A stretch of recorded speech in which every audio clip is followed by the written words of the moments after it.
Good evening, everyone, and welcome to the 2021 election debate for Winnipeg South Centre. My name is Howard Morry, and it's my pleasure to be your moderator for this evening. This debate is organized by Brith Canada in partnership with the Sherzedek and Herzliya congregations. Many of you know Brith Canada is a grassroots Jewish organization dedicated to eradicating anti-Semitism and hatred in all its forms, championing the rights of the marginalized while providing basic human needs for the members of the community.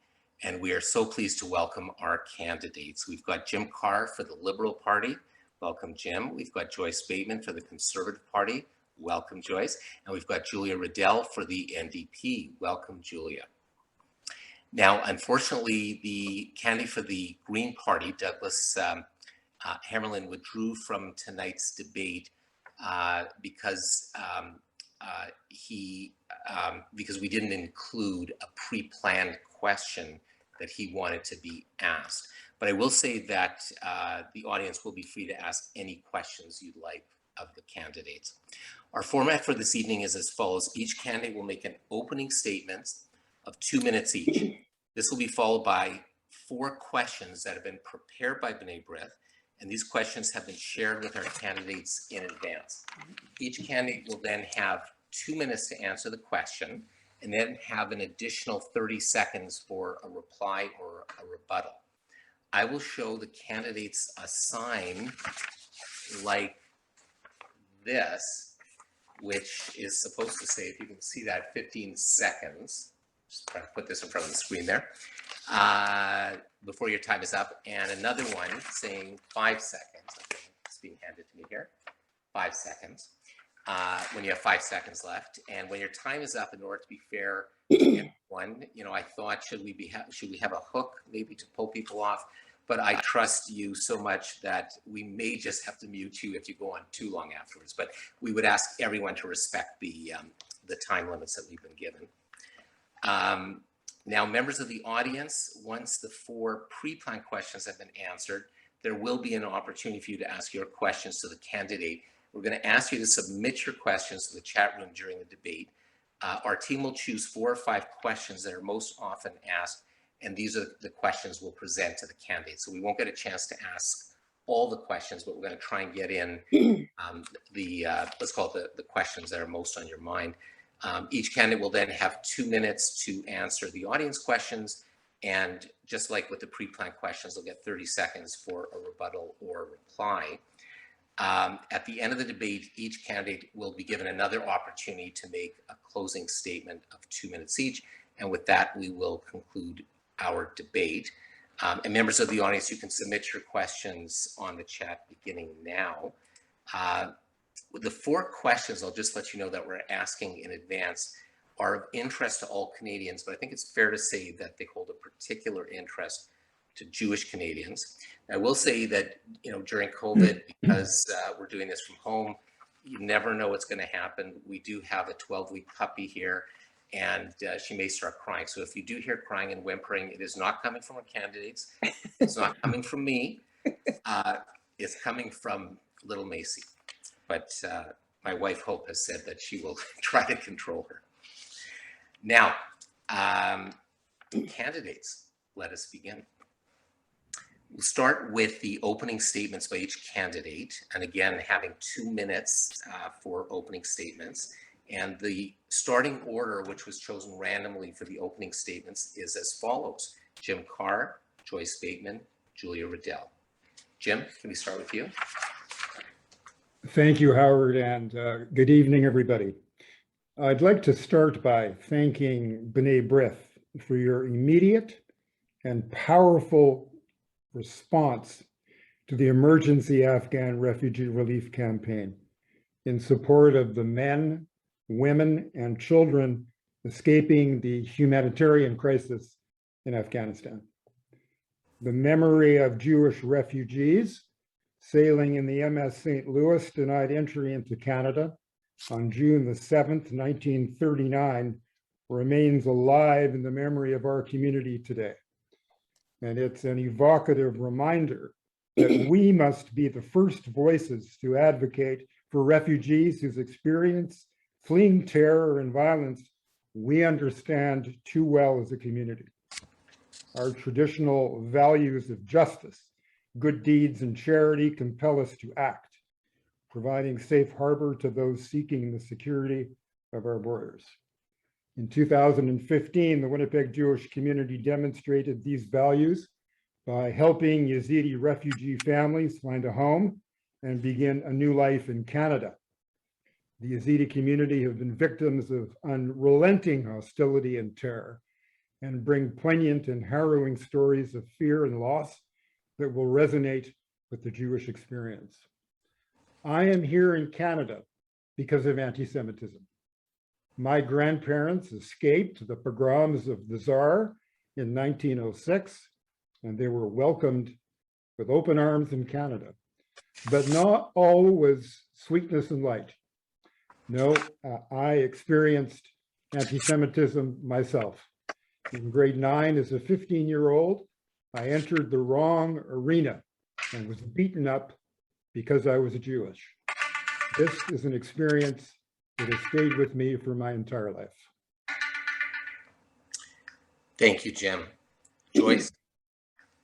Thank you so much, Mr. Morry, and thank you to B'nai Brith for your tireless work promoting human rights. And thank you to the congregation, Sharazetic and Herzliya, and to every single person here tonight. But I have to ask, why are we here tonight? Why are we having this election? On May 25th, the House of Commons declared that holding an election during a pandemic would be irresponsible. Both Mr. Carr and Mr. Trudeau voted yes. But less than 3 months after agreeing that a pandemic election would be irresponsible, here we are in an election.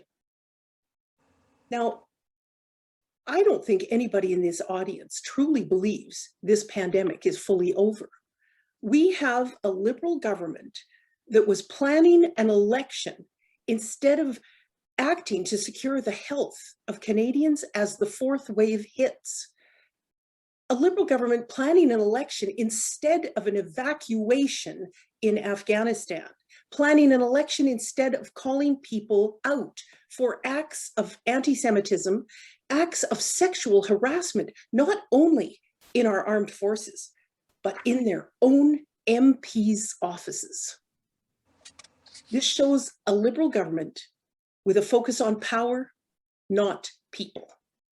Over the course of our time together, this evening, I will share with you the recovery plan our Conservative Party offers Canadians, a plan to secure the future for all Canadians, a plan to leave no one behind.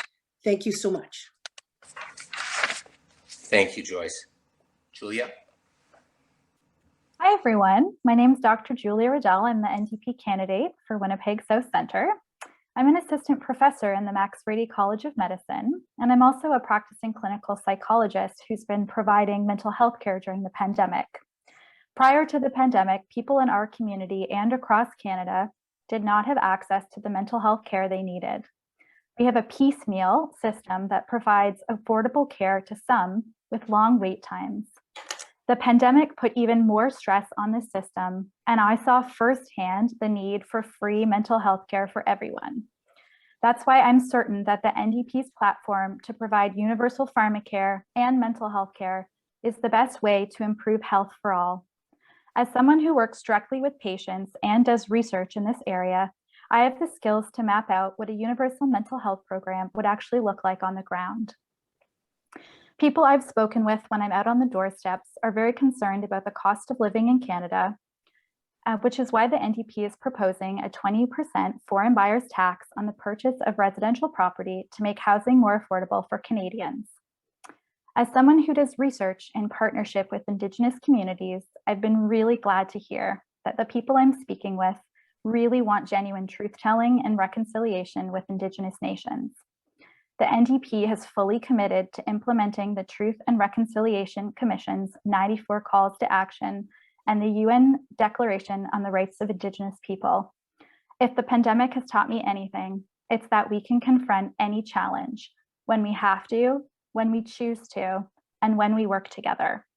Looking forward to spending the evening with all of you. Thank you. Thank you very much. We're going to turn now to our pre-planned or prepared questions, which again have been shared with our candidates in advance of this debate. And I'm going to read out loud the first question, which is as follows. Anti-Semitism in Canada is continuing to rise. The B'nai Brith Canada 2020 annual audit of anti-Semitic incidents showed an increase of 18.3% compared to last year. This past May, B'nai Brith Canada reported an extremely disturbing surge of anti-Semitism stemming from the Hamas conflict, with more than 250 known incidents, including assaults. The questions are, what is your party's position on combating anti-Semitism? What will you do to ensure the safety of the Jewish community in your riding? And can you also speak on your position on the IHRA definition of anti-Semitism? Each candidate will have 2 minutes to answer, and the order for this first question is Joyce, Julia, and Jim. Thank you. There's no question there's an alarming rise in anti-Semitism, and Canada's Conservatives stand with the Jewish community. With regard to the IHRA definition, the Conservative Party and I are fully supportive. Anti-Semitism has no place in Canada, and it takes many forms. Some of them are obvious, like vandalizing a synagogue or violent acts against Jewish youth. But more and more, we're seeing the increase in anti-Semitism dressed up as anti-Zionism, especially on university campuses, with calls for boycotts, divestments, and sanctions. Canada's Conservatives have a detailed plan to combat and oppose online hate speech and anti-Semitism. We believe this can best be done through the criminal code and Canada's criminal justice system, including by creating a stronger legal requirement for social media platforms to remove illegal hate-motivated content. Let me be perfectly clear. Unlike our current Liberal MP, Mr. Carr, who was completely silent on the rise of anti-Semitism this past spring during the following the spring conflict in Gaza, I will not be silent. We teach our children at school to not be silent.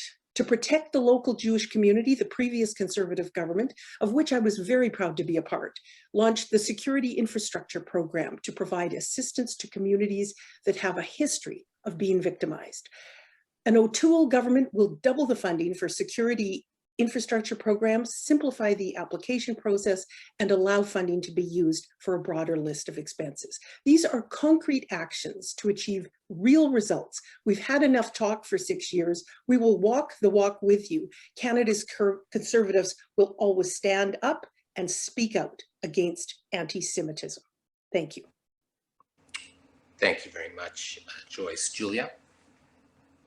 The rise in anti-Semitism that we see here in Canada and in other countries is deeply disturbing.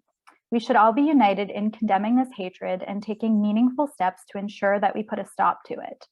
New Democrats will always stand up against all forms of hate, including anti-Semitism, and this is why we wholeheartedly accept the need for a national plan to combat anti-Semitism. It has no place in Canada, and we must all work together to put an end to it. I personally am dedicated to ensuring the safety of all individuals and groups who are disproportionately affected by violence. I will continue to speak out against all forms of prejudice and advocate for justice for survivors.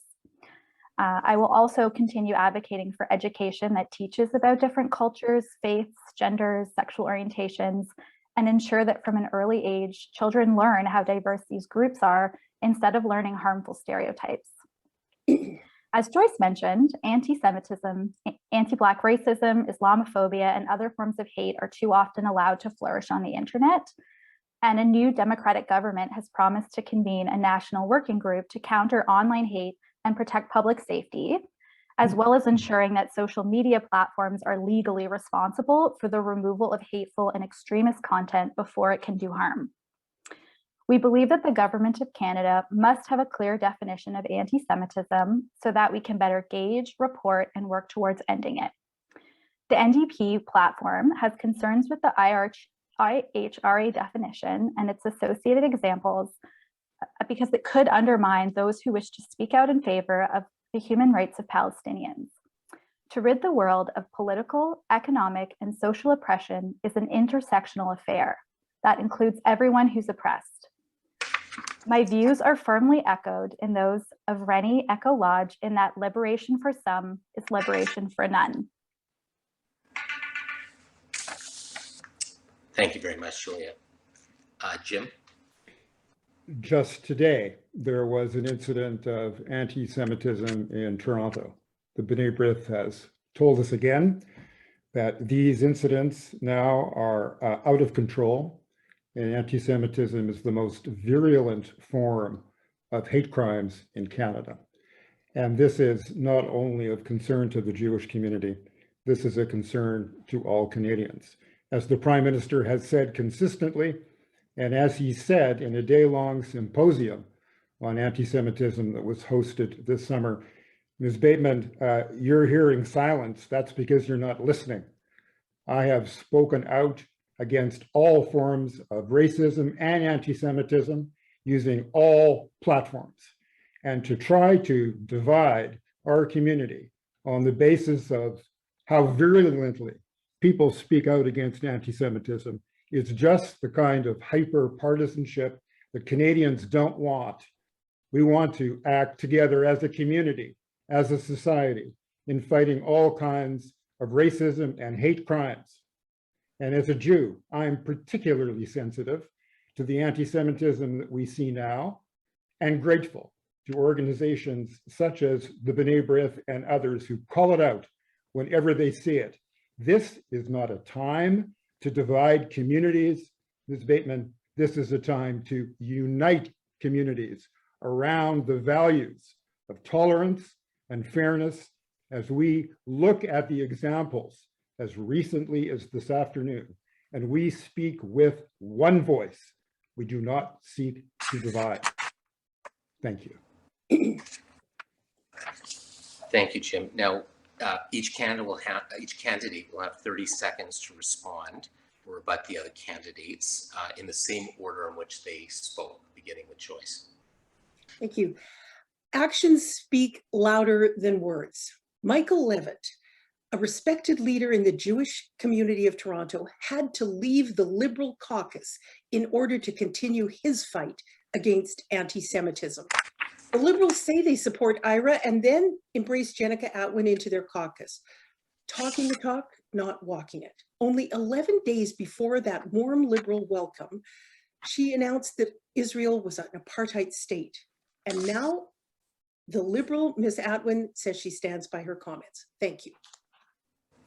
Thank you, Joyce. Julia?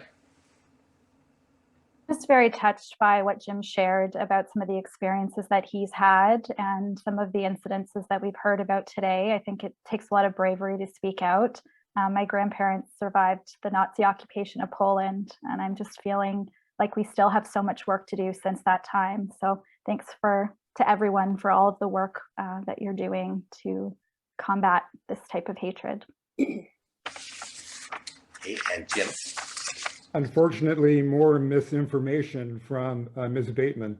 Michael Levitt went to the Simon Wiesenthal Center as a career opportunity, and now we're left to believe that somehow there was a disagreement with the Liberal caucus. I was a member of that caucus. He remained a loyal member to the end. We don't need misinformation. We need facts. Thank you. Thank you, Jim. We'll now turn to question 2. COVID-19 is an issue that has affected every single Canadian over the past year and a half, and despite our progress, it's far from over. Questions are, what is your party's pandemic recovery plan? How will it help the most vulnerable people in our communities? And if elected, what will you personally do to ensure the plans are successful? And again, each candidate will have 2 minutes to answer. And we're going to begin with Julia, then Jim, then Joyce. So what we've seen through the pandemic is that the majority of COVID outbreaks and deaths among those in long-term care occurred in for-profit long-term care homes. For this reason, the NDP is committed to ending for-profit long-term care. In addition, the pandemic has really worsened the opioid crisis in Canada. In 2020 alone, drug overdoses killed 7,000 Canadians, which is 19 people per day. To end the opioid crisis, the NDP will declare a public health emergency, will commit ourselves to working with all levels of government, health experts, and Canadians to end the stigma of drug addiction and provide evidence-based addiction and mental health treatment. We are proposing a dedicated rebuilding package for the performing arts, theater, and festivals, as many of them have been severely impacted by the pandemic. Further, we believe that economic recovery from COVID-19 must further reconciliation and economic justice for Indigenous peoples. An NDP government will work with Indigenous communities to support locally driven economic development and create good jobs through public service investments. As many of you know, an issue very close to my heart is mental health. And currently, 1 in 3 Canadians will be affected by a mental illness during their lifetime, which is over 9 million people. Research suggests that this number is increasing. So not to sound like a broken record from my intro statement, but we really do need a federal mental health care plan that provides funding and direction to provinces to be able to provide timely access to evidence-based care. New Democrats will fight for public health care and stand up to privatization, which we know will cost Canadians money and undermine our public health care system. Thank you very much, Julia. Jim, please. Howard, we chose to respond to the pandemic with unprecedented investments in Canadians, in their families, in their businesses, and in their institutions. We knew that this was going to be a tremendous strain on the capacity of individuals and businesses to make it through. So we decided very early on as a government that we would offer individuals the kind of support they would need to get through the transition period, and businesses. And I can't tell you the number of small business owners who have said to me that without the wage subsidy, they wouldn't have made it through. And now the big issue, of course, is vaccinations, mandatory vaccinations. And I would invite those on the call tonight and all Canadians to compare the positions of the parties on mandatory vaccinations. I would ask Ms. Bateman whether or not she wants to sit in a caucus where vaccinations are not mandatory. Erin O'Toole will not give us that guarantee that even his candidates will be fully vaccinated. We have launched a $1 billion COVID proof of vaccination fund that we will share with the provinces and with the territories. And we will table legislation to ensure that every business and organization that decides to require proof of vaccination from employees and customers can do so without fear of a legal challenge. We will come out of this pandemic. We will build back stronger, in part because we had a government who understood that it was necessary during a time of a public health crisis to come to the aid of citizens, businesses, and their community institutions. Thank you very much, Jim. Joyce. Thanks. We have the Canada Recovery Plan that will address the impact of inflation and deficits and take care of those who got left behind in the pandemic. The Conservative Party has a recovery plan to secure the future that will help all people in our community. We will secure jobs by recovering every one of the 1 million jobs lost during the pandemic within 1 year. And we won't be calling small business people tax cheats.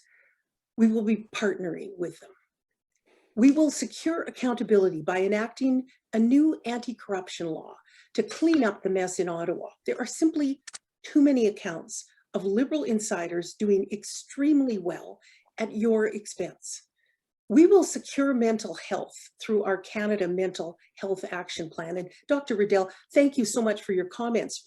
My research showed 17 Canadians every day die from opioid addictions, and your information is 19. It clearly is a problem that we need government to act on. We will secure our country by creating a strategic stockpile of essential products and building the capacity to manufacture vaccines at home. We will secure Canada's economy by balancing the budget over the next decade. We have to do better. I will personally ensure that these programs are well understood and well utilized to the benefit of everyone in Winnipeg South Centre. Working together, Canadians can defeat COVID. Thank you. Thank you very much, Joyce. I'd like to remind our audience again to submit your questions to our candidates through our chat box at the bottom of your screen. Our team is diligently noting down your questions, and we'll ask them to our candidates immediately following the prepared questions. And that leads us to question number 3. Canada's a strong, sorry, I just realized, I was just told by a voice right to the right of me here that I did not give you your chance for rebuttal. Yes, I knew I'd make a mistake somewhere. So why don't we do that right now? Everyone will get 30 seconds. We'll begin with Julia, then Jim, then Joyce. Yeah, I just wanted to clarify, Joyce, when people are talking about, taxing the rich, they're not talking about taxing small business owners. They're talking about taxing folks who have offshore bank accounts, people who, people like Jeff Bezos, who are billionaires, who are not paying their fair share of taxes. We have more discrepancy between the very wealthy and the poor than we've ever had in Canadian society. So I think that's an important point of clarification. Thank you, Julia. Jim? We entered the pandemic with the best balance sheet in the G7 because we believe that we have stewarded our resources responsibly. The Conservatives are promising to balance the budget within 10 years. There are no economists who look at a decade out. They look at 5 years out maximum. To make promises a decade from now is not a responsible promise and not responsible budget management.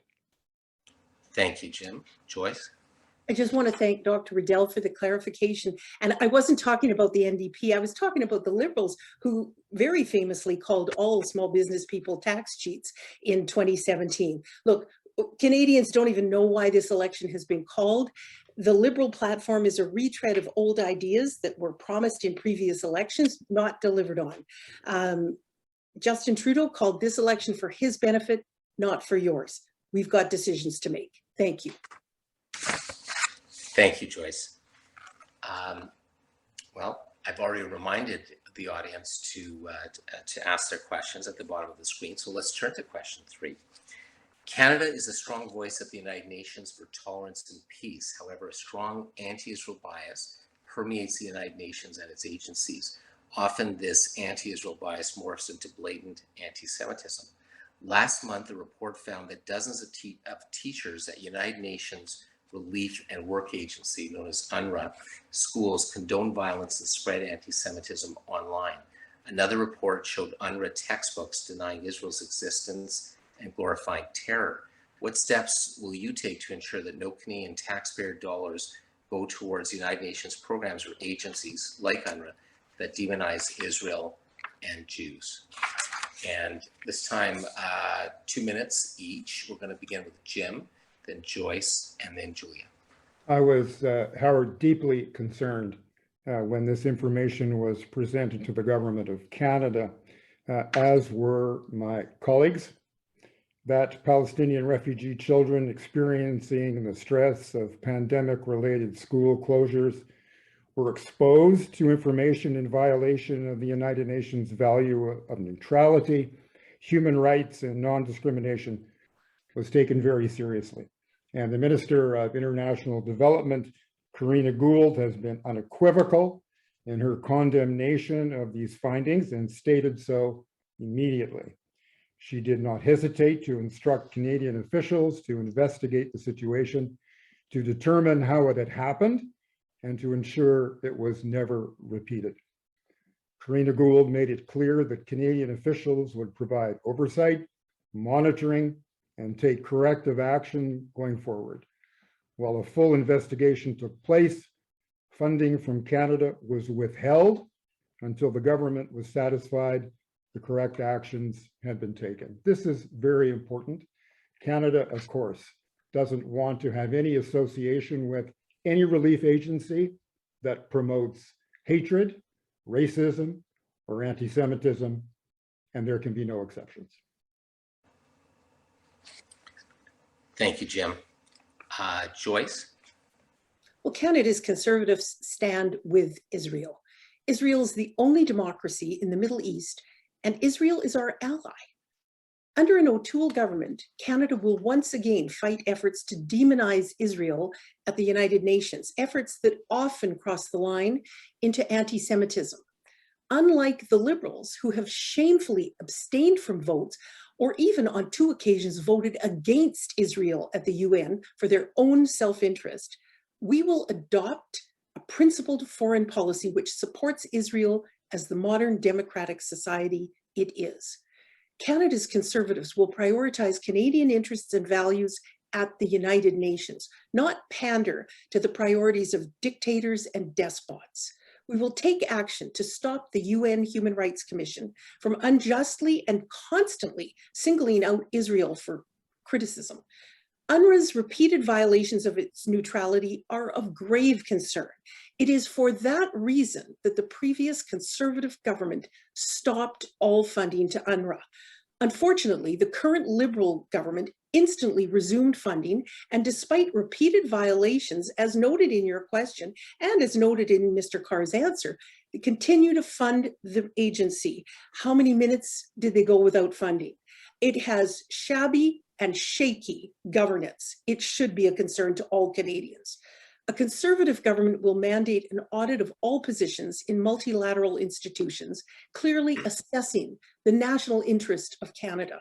We will also work to reform the UN Human Rights Council to prohibit gross human rights abusers from becoming members. An Erin O'Toole government will always defend Israel's right to exist, will always defend Israel's right to defend itself, and will always defend Israel's right to live in peace and security. Thank you. Thank you, Joyce. Julia? As I mentioned, my grandparents survived the Nazi occupation of Poland, so I know firsthand the effects that hatred due to religion or ethnicity have on individuals and families. In order to heal from these experiences, we need these experiences to be accurately represented in all forms of media, including textbooks. The NDP condemns any bigotry or discrimination against the Jewish community. Canadian public funds should never be used to support programs that encourage a sense of hatred against any individual or groups, including the Jewish community.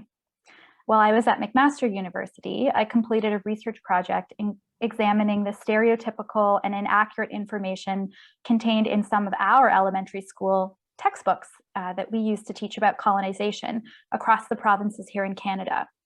My research and the work of others in this area highlighted how harmful inaccurate information is and how it contributes to prejudice and discrimination.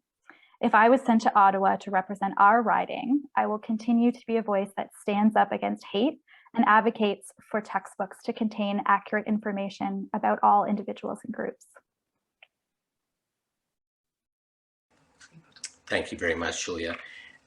We have our rebuttal now. There's 30 seconds given to each candidate in the same order in which they spoke, again, beginning with Jim, then Joyce, then Julia.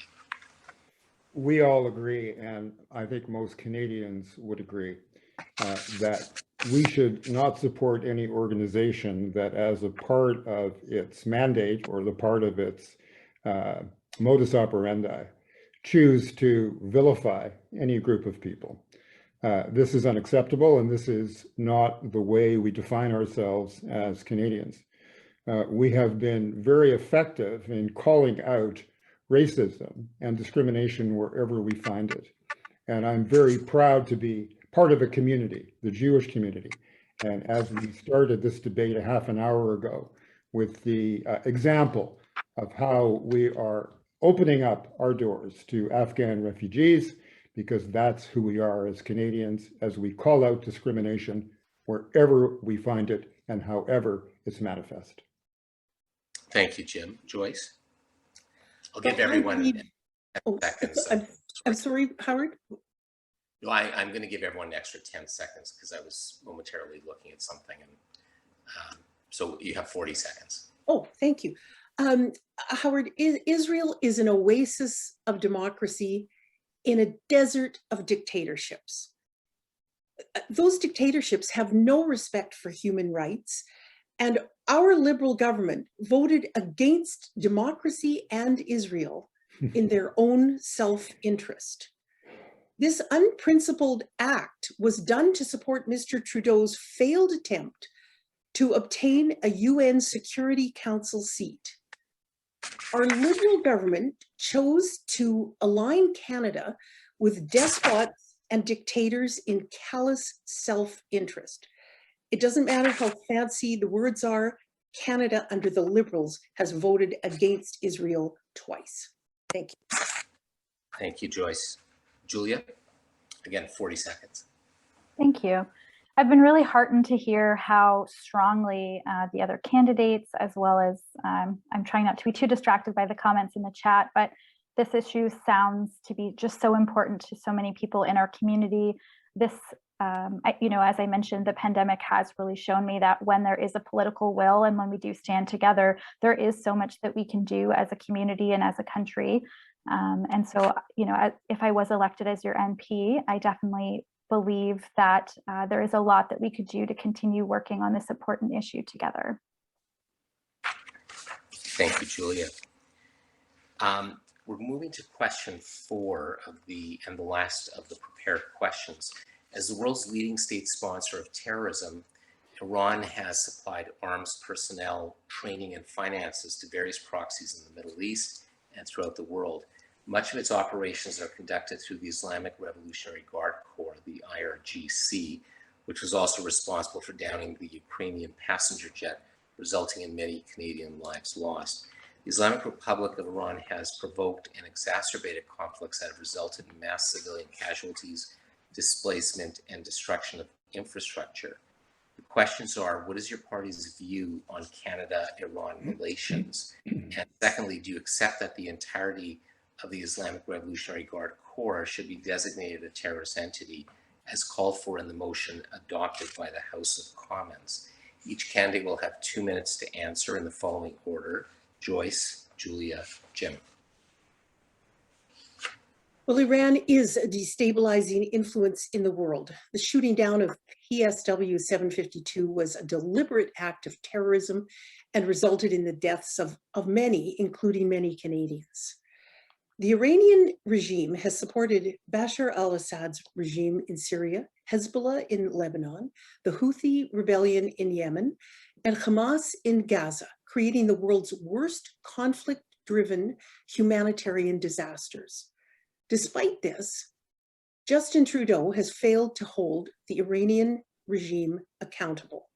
An Aaron O'Toole government will hold the Iranian regime accountable for its reckless nuclear ambitions, malevolent state support of international terrorism, and human rights violations. We will impose Magnitsky's sanctions on gross human rights violators. We will fulfill the motion adopted by Parliament and designate the Islamic Revolutionary Guard as a terrorist entity. Just this August, the Jewish Post reported that Mr. Carr believes his job is to support his caucus and bring their views to you. When I was your MP, I brought your views to the caucus, and that is what I will continue to do. Thank you very much. Anybody wanting more details on our Middle East policy, it's clearly documented in our Canada Recovery Plan, which you can read at conservative.ca. I think it's 83 pages. Thank you. Thank you, Joyce. Julia. The NDP strongly condemns any financial, logistical, or any other support given by the Iranian government for terrorist groups, whether in Syria, Iraq, or elsewhere. The list of terrorist entities is updated based on recommendations of the Minister of Public Safety, who is supposed to make such decisions based on comprehensive criminal and security intelligence reports. And New Democrats would not want to politicize this process. Thank you. Jim? We have been unequivocal in the condemnation of Iran's role in the January 2020 downing of flight PS 752, which killed all 176 civilians on board, including 55 Canadians, 30 permanent residents, and many more with strong ties to Canada. The Government of Canada's report on the incident was released in June of this year and confirms that Iranian military and civil authorities shoulder all the blame for the downing of the plane. The Prime Minister and the Minister of Foreign Affairs have been very clear in their condemnation of the Iranian authorities' characterization of their actions as reckless incompetence and wanton disregard for human life. We know their official account of the incident only confirms their continued evasion of the truth and acceptance of responsibility. It remains Canada's view that Iran's report makes omissions to deliberately muddy the waters around their actions, and we believe Iran has violated their obligations under international law. Our response has been robust in calling for a full account of events leading to the disaster and demanding robust measures be taken by Iran to guarantee a tragedy like this does not happen again. Canada will also be vocal in international forums to demand that Iran be held fully accountable for its unconscionable actions. And as you all know, the clandestine arm of the Islamic Revolutionary Guard Corps, the Quds Force, is currently listed as a terrorist entity. And in June of 2018, the Liberal caucus voted 161 yeas, calling for the immediate designation of the Islamic Revolutionary Guard Corps as a listed terrorist entity. Thank you. Now we'll have rebuttal or response in the same order in which our three candidates spoke, beginning with Joyce, then Julia, and Jim. Well, Canadians care deeply about this atrocity, and accountability matters. I reiterate that it is important for Mr. Carr to bring your views to his caucus, rather than, as Mr. Bellin reported, I believe it was August 5th in the Jewish Post, that Mr. Carr believes his job is to support his caucus and bring their views to you. It's things like this that truly matter. Thank you. Thank you. Julia? As I mentioned, this is such a terrible atrocity, and the Canadian government definitely does not want to be, or should not be, supporting terrorism in any way. I think our party definitely stands in support with the victims of this horrible atrocity, and I'd like to support in any way I can. Thank you. Jim? My job is to represent the interests of the people of Winnipeg South Centre into the Government of Canada. As a member of the Government of Canada, it's my job to communicate decisions that we take as a government. For some reason, Ms. Bateman has chosen to distort that view and to turn it on its head. I spend all of my time when I'm in Winnipeg talking to the citizens of this great riding and representing their interests in Ottawa. That's my job. Thank you very much, and thank you, candidates, for answering those 4 questions. Now we're going to move to the audience questions, and this is where you might see me close up because I have to go very close to see the questions here. So I could turn my camera off, but if you don't mind, I'll just lean forward a little bit. So here's the question, and this is a question that we will ask all our candidates, even though it's framed as asking one. So I'll just maybe take out the name of the individual. So I have a question. Climate models predict that Earth's global average temperatures will rise an additional 4 degrees Celsius during the 21st century if greenhouse gas levels continue to rise. But with swift action to reduce greenhouse gas emissions, models project that global average temperatures will only rise an additional 1 degree Celsius.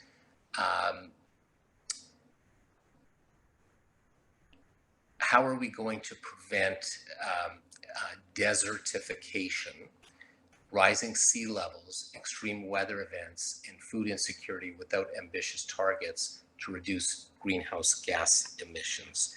So the order in which, if any candidate wants me to repeat any part of that question, I will. And if not, let's begin. The order will be Julia, Jim, and Joyce.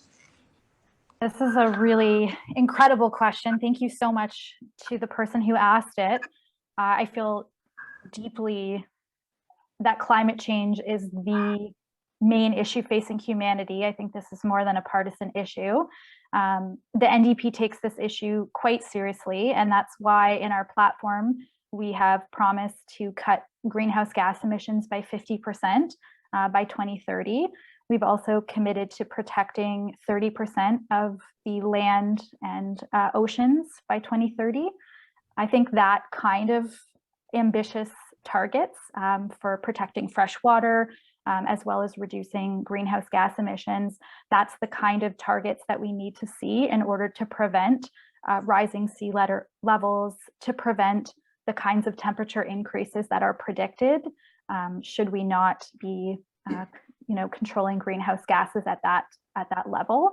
And so I think our plan to target greenhouse gas emissions, we also have a plan. I like that there was a question about food insecurity. We do have a plan to increase food security in the north, which we know. I just posted today or yesterday an article about how, because of climate change, there's going to be greater food insecurity, particularly in northern and rural areas, which will be hardest hit by things like forest fires, wildfires. And we know our Canadian North already experiences food insecurity. So I think there's quite a few pieces of our platform that are specifically designed to address climate change in a meaningful way. I hope I answered that question. Thank you. Jim? I appreciate the question very much because it gives me a chance to reflect so much of what I'm hearing at the door and in conversations with the people of Winnipeg South Centre. And I would say, aside from the pandemic itself, it's the issue that comes up the most often, especially among the younger generation, because they understand that the pace of change has been accelerated beyond what anyone could have imagined. And that means that the response of government is far more powerfully needed now than it ever has been before.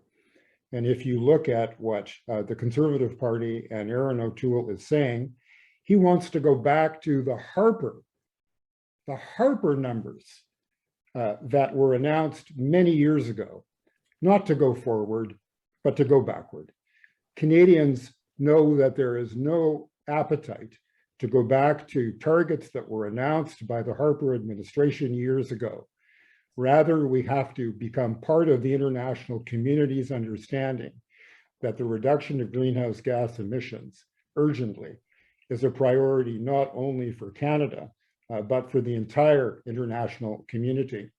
And if you look at our platform, you will see that it is absolutely replete with particular actions that will reduce greenhouse gas emissions, that will invest in renewable sources of energy, that will put a premium on retrofits and give Canadians an opportunity to be part of this transition, which is so important now and so important particularly to young people. I invite people to compare the platforms of the parties. Thank you. Joyce? Thanks. When the Conservatives took over from Paul Martin in January 06, greenhouse gas emissions for Canada were at 747 million tons. The Conservative government under Mr. Harper managed to drop that to 723 million tons by 2015.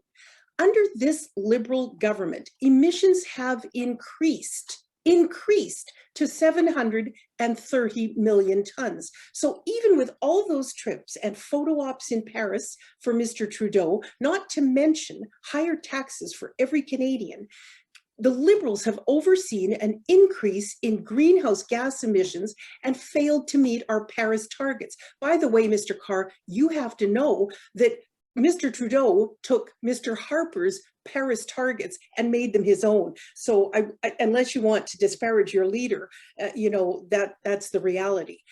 The Liberals have succeeded only in making the cost of living higher for all Canadians. We cannot have this Liberal inaction. Climate change is real. Our plan empowers people like you to make the right decisions for the environment rather than having an Ottawa knows best approach. Big government approach clearly is not working. Another example of Liberal inaction is the 1 billion trees they promised to plant in the 2019 election. They have only planted one, and that was for Mr. Trudeau's photo op. Carbon sequestration is real and it is wonderful for greenhouse gas absorption, but you actually have to plant the tree to make it work. Again, we have a government that does not achieve results. They talk a brilliant talk, but they do not walk the walk. We can do better for all Canadians. Thank you. Thank you, candidates. Now we'll have the 30 seconds to respond or rebut the other candidates in the same order in which you spoke. So again, Julia, Jim, and Joyce. I think in order to meaningfully tackle climate change, which is now at a level that we're just mitigating, we're not actually preventing, we really are going to have to work together across parties. It's going to take all of us. I really would like to see more collaboration, whether elected or not, as a citizen, as a professor, just as a regular, as an MP. I would really like to work with other people to prevent climate change, because I think the fighting about who did what is not getting us very far. Thank you, Jim. I think it's very unfortunate that so much of what we're hearing from my Conservative opponent is personal and insulting. I think that the people on this call and Canadians would be far better informed and far more appreciative if we could stick to policy and leave the personal insults somewhere else. Thank you, Joyce. The bottom line is that the policy resulted in an increase in greenhouse gas emissions under the Liberal Trudeau government. That is serious. That is serious for my children. It's serious for your children.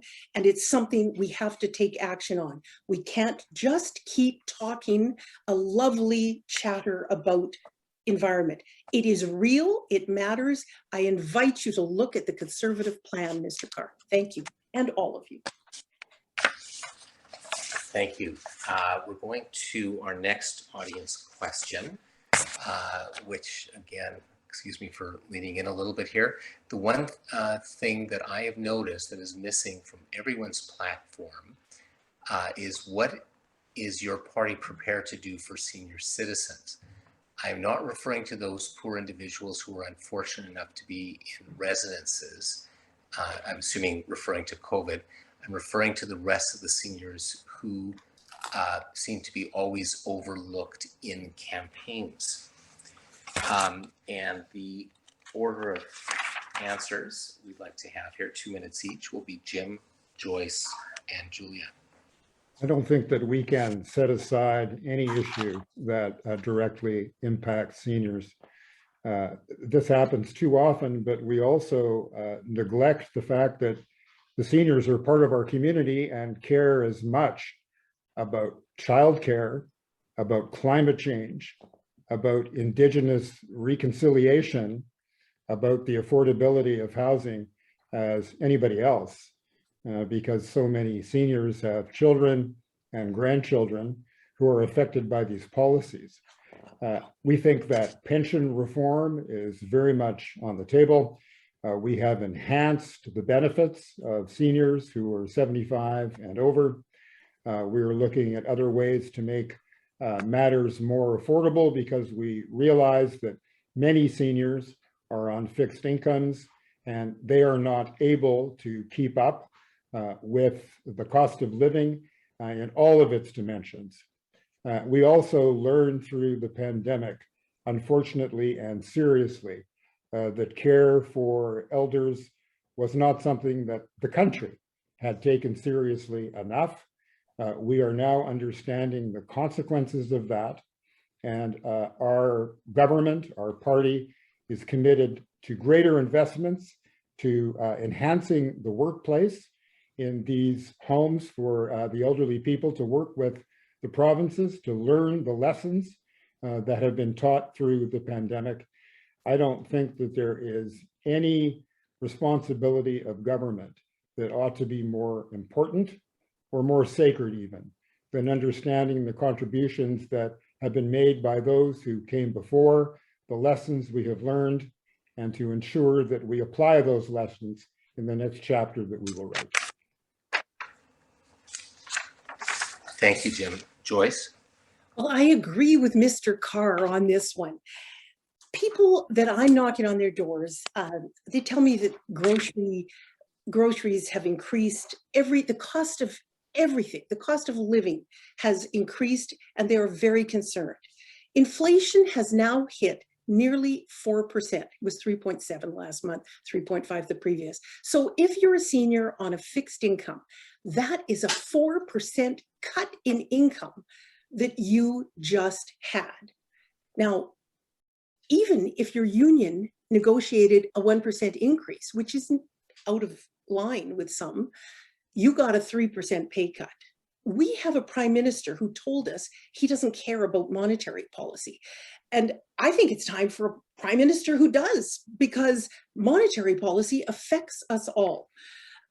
An O'Toole government has a plan to tackle the cost of living and for getting inflation under control. Our liberal policies have allowed inflation to ramp up to over 10-year highs. And, care for elders, couldn't agree more. We need to make sure that people are facilitated in staying in their own homes. Rather, so many elders have spoken to me about not wanting to be warehoused. They want to have a few extra bells and whistles so they can maintain their own dignity in their own home.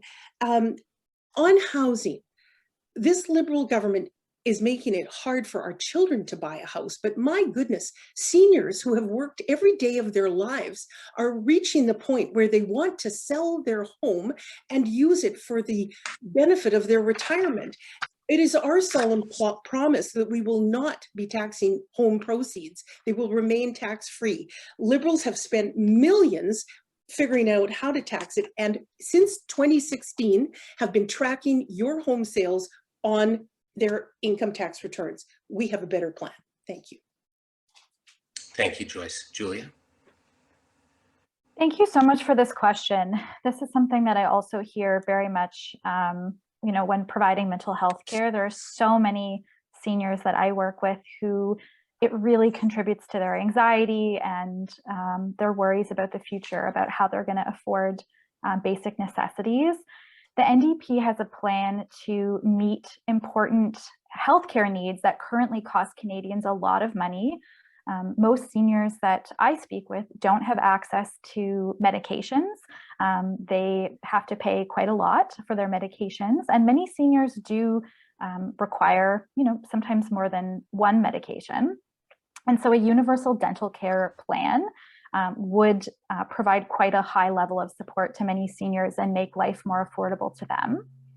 The other thing that many seniors and the rest of us have to pay privately for is dental care. And as many people know, if you don't have insurance, which many seniors don't, dental care, it can be very expensive. And if you don't have it and you end up, having a root canal or having dental issues, it can be extremely costly and also very impactful to our health. And so the NDP is promising universal dental care, which would definitely make life more affordable to seniors. We're also thinking quite a lot about affordability in the housing market, and part of that is providing a tax on foreign investment to ensure that the housing market is more affordable to Canadians. Lastly, we are proposing a tax on, or a cap, sorry, on cell phone and internet rates to ensure that we're not paying more than we need to be for those basic necessities that all of us need. Thank you. Each of our candidates will now be given 30 seconds to respond or rebut in the order in which they spoke, beginning again with Jim, Joyce, and Julia.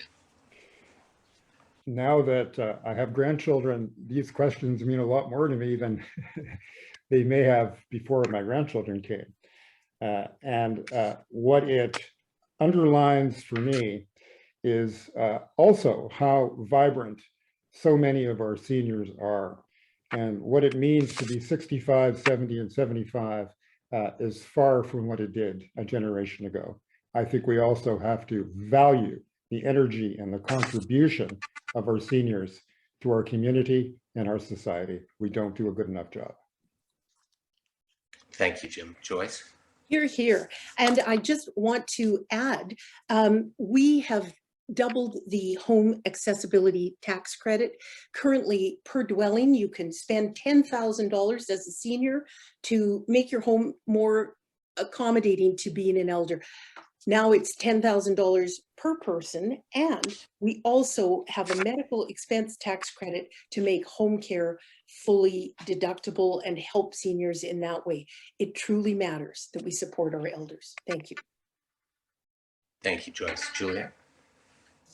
The last thing I'll add is that many seniors have found that with the cost of inflation and the cost of basic necessities growing up, the Canada Pension Plan is definitely not enough to meet their basic needs. And that's why the NDP are proposing a universal basic income to ensure that no senior who has worked hard for their entire lives lives in poverty. That's something that should never be happening here in Canada. And so we have a plan to make sure that their basic needs are met through the universal basic income. Thank you, Julia. We're now moving on to question 3. And again, excuse me for leaning in. There has not been enough discussion on the lack of action on Indigenous issues. Can we hear more from each of the candidates on their views on what reconciliation and progress would look like? And this time, the order will be Joyce, Julia, and Jim.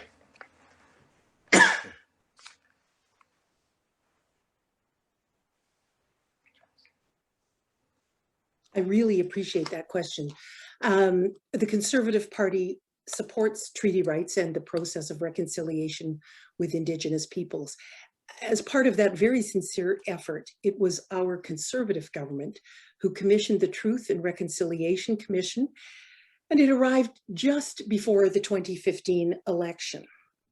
One of the aspects of the TRC that Mr. Trudeau actually acted on was the report on murdered and missing Indigenous women and girls. 2 years ago, when that report was released, one of the key findings was a call upon government to ensure that government take urgent measures to ensure Indigenous women are represented in governance. What a great recommendation. Well, the Liberal government has now appointed a non-Indigenous man as the executive director of the Murdered and Missing Indigenous Women and Girls Secretariat. It has a staff of 20. This was an opportunity for example and to walk the walk. This is a perfect example of while this Liberal government may mean well and they talk a great line, but they fail to achieve results. As well, Justin Trudeau campaigned with great fanfare in 2015 that he would fix all boil water advisories. We still have over 50 permanent advisories, and it varies between 23 to 39 temporary ones, depending on the day. If that was happening on a street in Winnipeg South Centre, it would be fixed in almost no time. We need a government that does more than just talk about reconciliation. And they've been cherry picking the TRC recommendations, calls to action. A national holiday is a wonderful opportunity for reflection, but it is not going to provide Indigenous people with clean water or help provide the mental health supports to Indigenous communities. Thank you.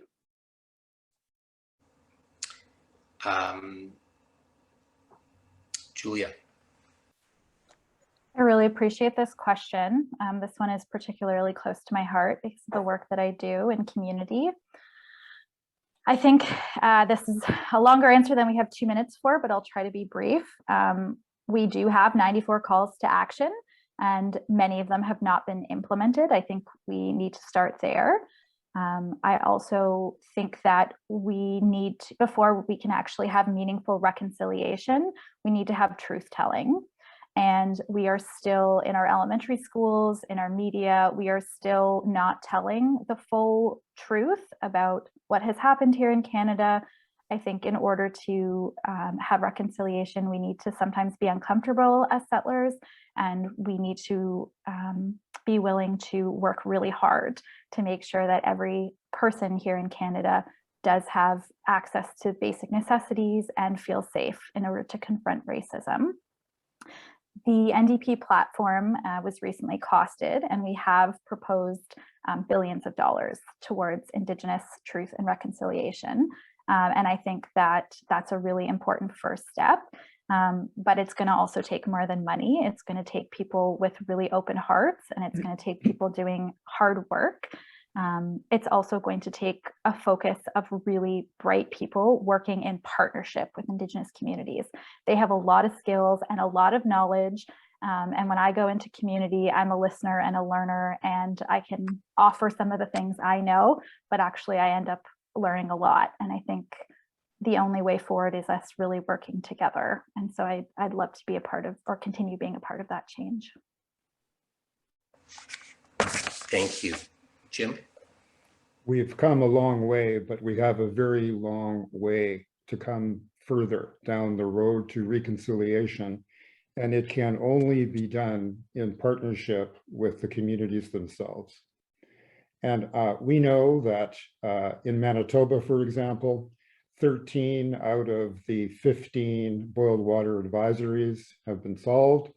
We know that the infrastructure in these communities has come an awful long way. We know that the standards of education have improved. And we don't know this because I am giving an opinion.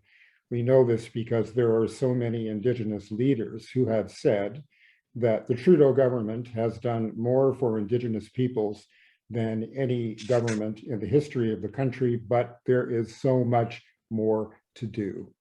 And the key to the path towards reconciliation is not only to look at the wonderful advice from Murray Sinclair and for others associated with the Truth and Reconciliation Commission, but to work with the leadership in the communities themselves. This is where the impetus will come from. This is where the path forward will be forged. This is where the successes will come.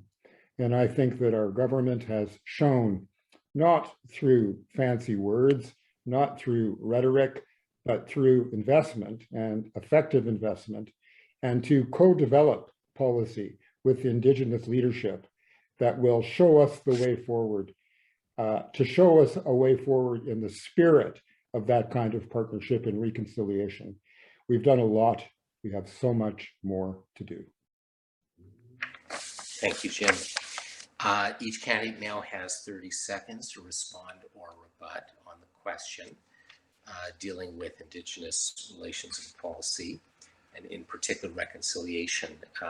Again, we'll do this in the order in which you spoke, which is Joyce, Julia, and Jim.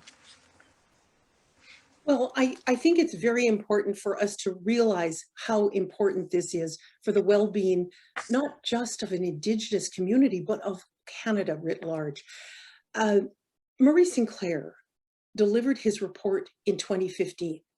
We have had a handful of these calls to action addressed by this government. They have been in government for 6 years. This matters. We have to move forward. We have to move forward in a true spirit of reconciliation, and we have to listen to what is being said in the recommendations, such as the governance one for the murdered and missing Indigenous women and girls. Thank you. Thank you, Joyce. 40 seconds. Sorry, that was my fault, for Julia and Jim. I'm next. Yes, please. I think that we as Canadians have lost so much by not including Indigenous individuals at the levels that they could be included in. When I go up to Nunavut, for example, and see more about cultural parenting, I have a PhD in child psychology, and I think, wow, they know so much about parenting, and there's so much we have to learn. And I think what a loss of understanding that we have. And so I think what we have to offer is that, you know, in Western science, we have really good trauma-informed, evidence-based mental health services. And I'd really like to be a part of offering those in partnership with Indigenous communities, combining traditional knowledge and Western treatments in partnership. Thank you, Jim. I've learned so much as minister and as a member of parliament from Indigenous peoples that 40 seconds doesn't really work. But if I had to boil it down to one observation, it would be respect for the land and the air and the water and our natural environment, and how sacred that relationship is between us and our environment is the principal lesson that I believe I have learned and all Canadians should learn from Indigenous peoples. Thank you, Jim. We are now moving on to our final audience question. And the chat sort of moved on me a little bit here. So I just want to see.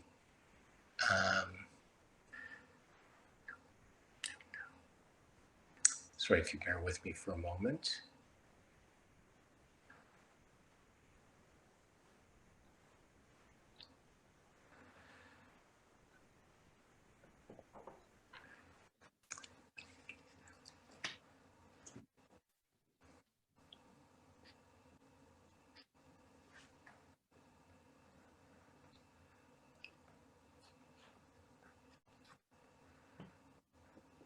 Sorry, everyone, there's a lot of questions. So, and what's happening is it's scrolling. So I had my cursor on it and then it sort of moved on me.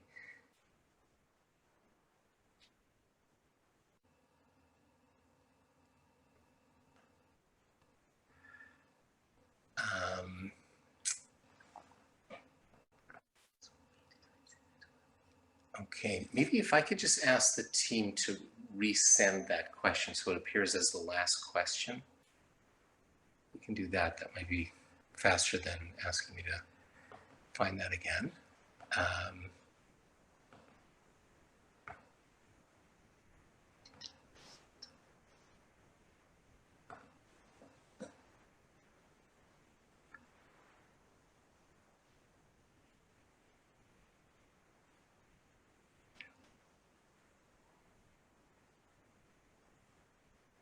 They're having the same problem I'm having. That's as far as it goes. Oh. Okay. Well, if you guys trust me to just pick one then. Make one up, Howard. Sure. I'm going to make one up. We can take it. We can take it. Take it, right? You know what? You don't want to hear from me. You want to hear from the audience, though.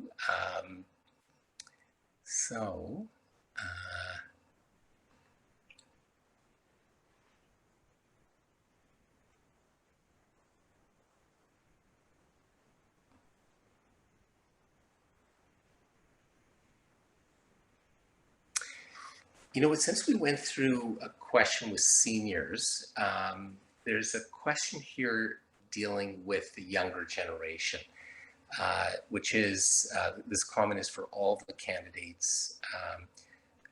In terms of votes of the younger population, please focus on, I just jumped, okay. So I'm gonna make up the rest of it because I did read it. Please focus on your party's policies with respect to the younger generation. And the order in which we'll speak here is Julia, Jim, and Joyce. So we definitely have students at the top of their mind. As someone who's been in school for a very long time, I myself can appreciate how expensive education is, and the NDP has committed to, instead of having loans, having non-payable grants for students, so that students don't have to work multiple jobs while trying to pay their tuition. They can instead focus on their education and get the education that they need. We're also thinking quite a lot about how to create more jobs, particularly in the green energy sector. A lot of young people want to be working in green energy. They want to be thinking about the future. They care about the environment. And so we're thinking about how to create more jobs in this industry. And as I mentioned in the past, we know that the internet is an essential service. Absolutely all students need access to the internet. And so we want to make sure that there is reliable internet in all areas, including remote and rural areas and Indigenous communities as well, and making sure that it's fast, reliable, and affordable. And so those are some of the things that we're doing to support our student population. Thank you. Jim?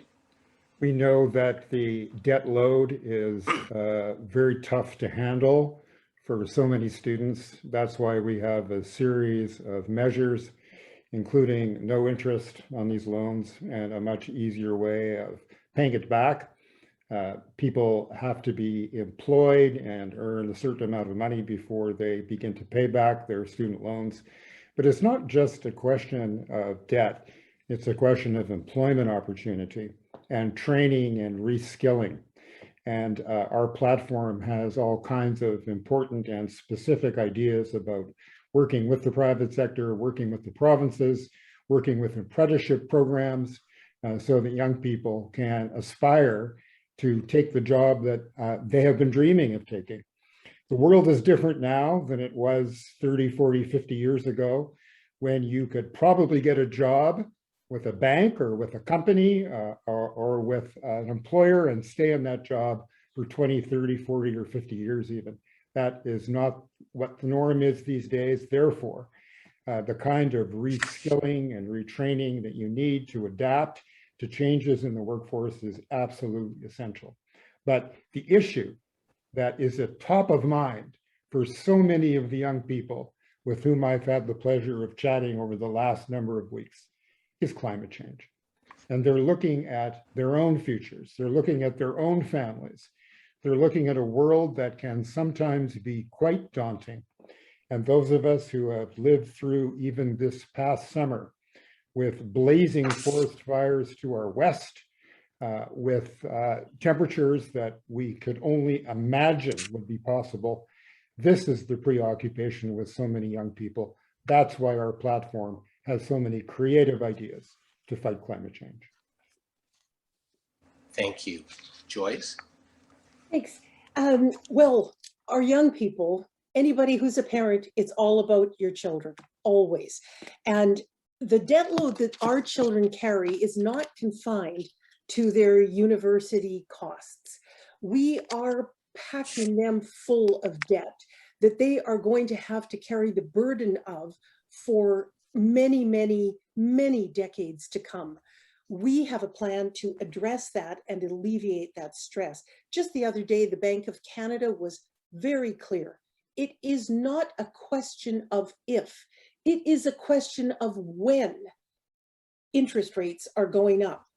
Anybody who lived through the 1980s knows how crippling interest rates can be and will remember people leaving their keys to a home at the bank because they simply couldn't afford the renewal of the mortgage. We're headed that way with our increasing inflation. We are definitely at risk.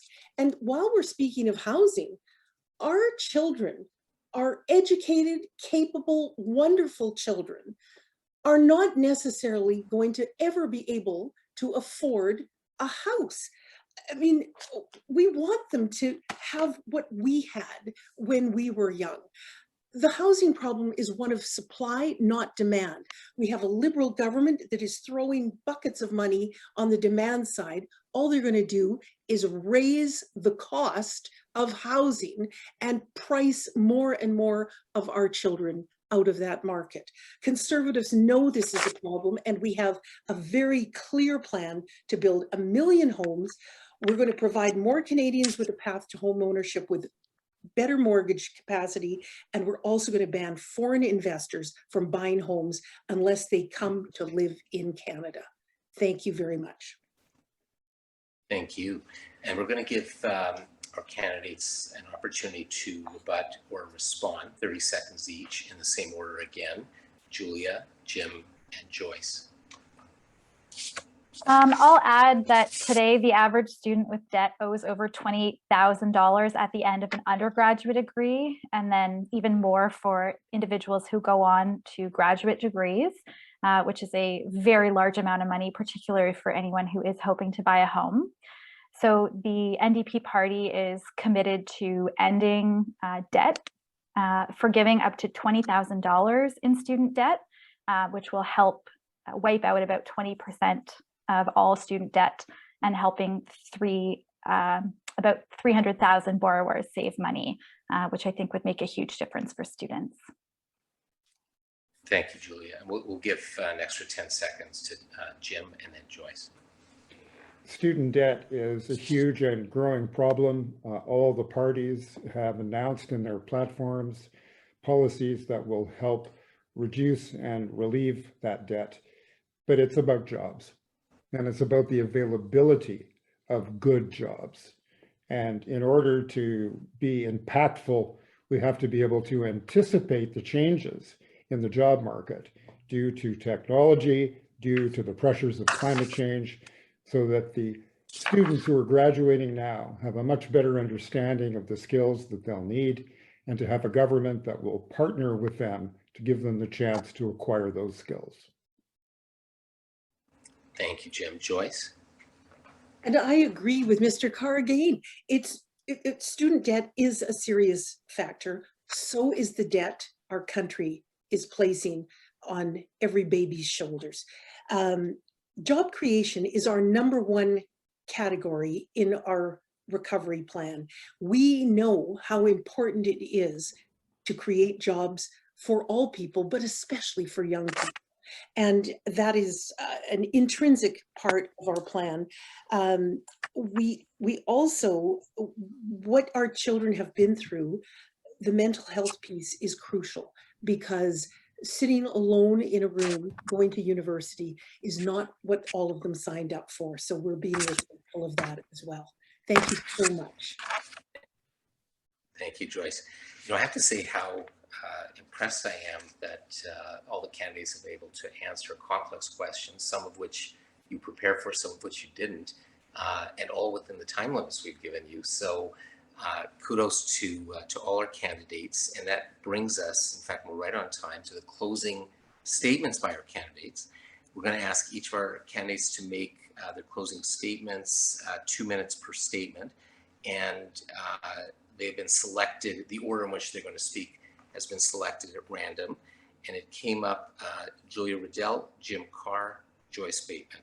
So Dr. Riddell. Thank you so much for joining us here today as we think about these important issues. What I've heard from people in our riding as I'm out knocking on doors every day after work and on the weekends, because I still work full time, is that they want the culture of politics to change. They want leaders to work together instead of mudslinging and tearing each other down. And the people that I talk to are telling me that they're ready for change. They are very concerned about the climate crisis, and they want a government that's going to commit to ambitious emissions reductions and then actually follow through on those commitments. The NDP have committed, as I mentioned, to protecting 30% of our land, freshwater, and oceans by 2030, and promising to fulfill Canada's G20 commitment to eliminate fossil fuel subsidies and redirect those funds to low carbon initiatives. We'll also improve the National Building Code to ensure that by 2025, every new building in Canada is built net zero. We'll do this because we can't afford not to. The issues that we're facing, the issues that we've talked about here today, including the climate crisis, poverty, homelessness, Indigenous reconciliation, are bigger than any one political party. I believe that it's time for social justice and collaborative action. And I know that we can make life more affordable for seniors, students, and everyone in need of support. I believe that housing, access to clean water, and nutritious food are human rights. In a country as wealthy as Canada, there is no excuse to leave any Canadian living in poverty or without a safe roof over their head. I would be honored to represent our community in Ottawa, and I promise to do everything in my power to follow through on the commitments that I've made today. Thanks, everyone. Thank you, Dr. Riddell. Mr. Carr. Public service is a responsibility, and it's also an opportunity to serve the people with whom you share community, you share services. And for me, as I look back on the possibilities, and as I look upon my own career as a member of parliament and as a minister, it would be very hard to pinpoint one moment, but in front of an audience that's hosted by the B'nai Brith, I think maybe I can. And that's when we signed the Canada-Israel Free Trade Agreement. And I was the minister responsible to shepherd it through Parliament. And I knew that this was a way beyond any other where we could bring the people of Canada and Israel closer together in signing a progressive treaty and agreement that really has become the envy of much of the world. And it's because of the impact it has on people. Treaties themselves might make good reading, but it's the impact they have on our capacity to earn a living, to relate to those in a part of the world with whom we have so much in common. And as somebody of Jewish background who has suffered personally from anti-Semitism, who has had a lifelong love affair with the state of Israel, to have been the minister for Canada signing that trade agreement was a very special moment. But if there were moments that are more special than that, they're the ones when we, as members of parliament, actually make an argument for these individuals as they try to navigate what can be the labyrinthian halls of the government of Canada. And every time that we are able to make one life better, we have earned our pay. And for that, I'm most satisfied of all. And thank you, B'nai Brith, for hosting the stimulating debate tonight. Thank you, Mr. Carr. Ms. Bateman. Every election, every politician will tell you this is the most important election of our lifetime. This time, however, I really think it might be. The COVID crisis has put us on the cusp of a fundamental reorientation of our society, both here in Canada and to our place in the world.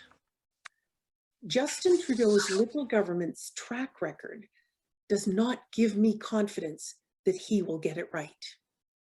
From increased cost of living, creating real pain in many people's lives, to broken promises on reconciliation, to our disastrous performance on the world stage in Afghanistan and China, to a legacy of debt and wasted billions on interest payments. We need to do better for the sake of all Canadians. I've always said the only reason to enter public service is to make people's lives better. And that has guided my past work, both in politics and in our community. Erin O'Toole's Conservative Party has a plan to secure our economic future, to make life more affordable, to protect our environment, and to support the Canadians who need our support most. It is a plan to make Canada more prosperous and more just for all. It is a plan to achieve results for all Canadians. On September 20th, I hope you vote for me, Joyce Bateman. But what I wish more than anything is that you vote. Our democracy is precious and it needs to be nurtured. Thank you so much for participating tonight. It has been my absolute pleasure to be a part of this evening. Thank you. Thank you so much, and thank you to our candidates, Julia Riddell, Jim Carr, Joyce Bateman. If I had a hat, it would be off to you. It's just a wonderful job tonight. I want to thank you so much for your participation in the event, for taking the time to clarify your party's positions on the many issues that we discussed this evening. We wish you much success in your campaigns. We want to thank Congregation Sharazadic and the Herzliya Congregation for partnering with B'nai Brith in this event. I'd like to thank the national team back in Toronto, led by Michael Mostyn, and of course our technical team, who I consulted with on the weekend just to make sure that we would get through this without any problems, and they were true to their word. Special thanks to Dr. Ruth Ashrafi, who's here with me off to the side here, the new head of B'nai Brith in Manitoba, for all your hard work in making this debate a reality. Most of all, to members of the audience, thank you for your participation, for submitting your questions to the candidates. I'd like to make a recommendation actually to B'nai Brith that, if possible, all of the questions be forwarded to the candidates. So even whether they want to answer them or not, I would just suggest that at least they see the issues that our audience is interested in, the ones we couldn't get to this evening. And on behalf of B'nai Brith and all of us, I wish everyone here a good evening. And remember, exercise your precious franchise and vote in this year's election. Thank you all. Thank you so Good, much. everybody. Thank you. Good night, everyone.